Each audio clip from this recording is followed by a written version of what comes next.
Edukasi pencegahan dekubitus atau cedera tekan. Tahukah kamu apa itu dekubitus? Dekubitus atau cedera tekan adalah luka pada kulit atau jaringan di bawahnya yang disebabkan oleh adanya penonjolan tulang sebagai akibat tekanan atau gesekan. Lalu, di manakah lokasi terjadinya dekubitus atau cedera tekan ini? Yaitu pada bagian kepala belakang, bahu, siku, punggung bawah dan bagian bokong, panggul, lutut dalam, serta tumit.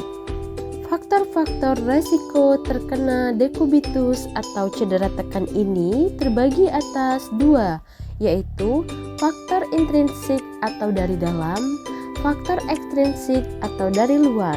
Faktor resiko dari dalam yang pertama yaitu nutrisi. Pasien-pasien yang mengalami kekurangan gizi atau malnutrisi, rendahnya kadar albumin dalam darah, serta penurunan berat badan.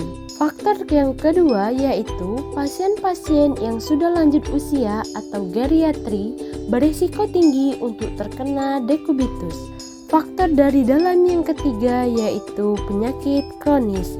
Pasien-pasien yang menderita penyakit kanker, gagal ginjal, tekanan darah rendah, serta sirkulasi yang abnormal. Faktor keempat yaitu penurunan persepsi sensori atau rangsangan, di mana pasien tidak mampu merasakan adanya nyeri atau tekanan dan tidak dapat bergerak, seperti pasien stroke, lumpuh, dan tirabaring lama.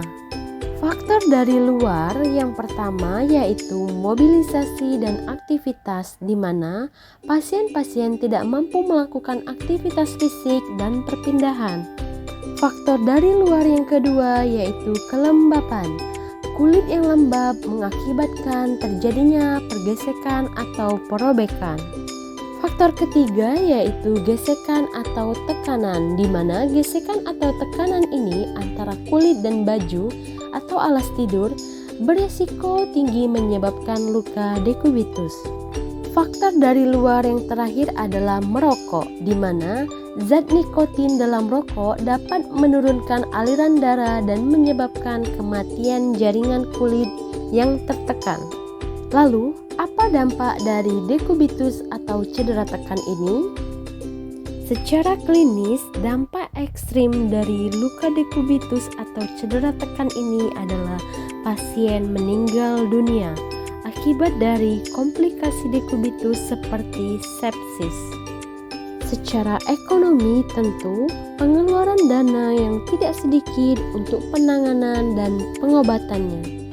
Secara sosial, berdampak pada penurunan kualitas hidup dari pasien yang dapat mempengaruhi fungsi sosial di masyarakat.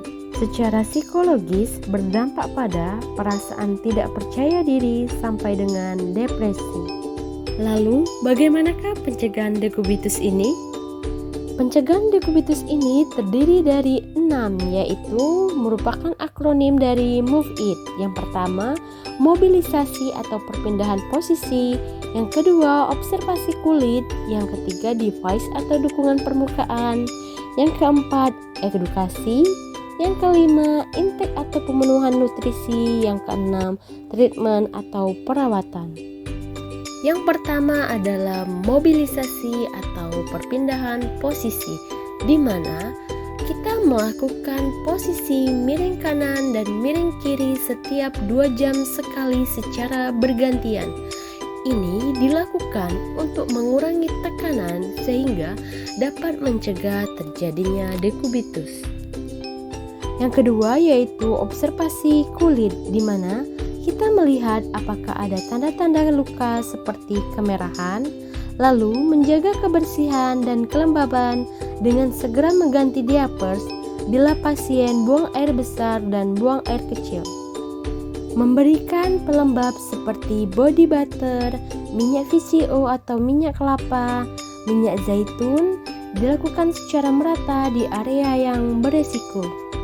Yang ketiga yaitu device atau dukungan permukaan, di mana penggunaan kasur anti dekubitus termasuk perlengkapan tempat tidur dan bantalan yang dapat membantu mengurangi tekanan.